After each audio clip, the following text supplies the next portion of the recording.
எல்லாம் வல்ல தாயே எங்கும் நிறைந்தாயே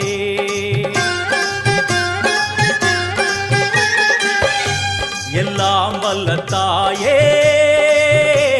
எங்கும் நிறைந்தாயே உன் திருநாமமே இங்கு பல கோடியே அதில் எதை சொல்லி நான் அழைப்பேனோ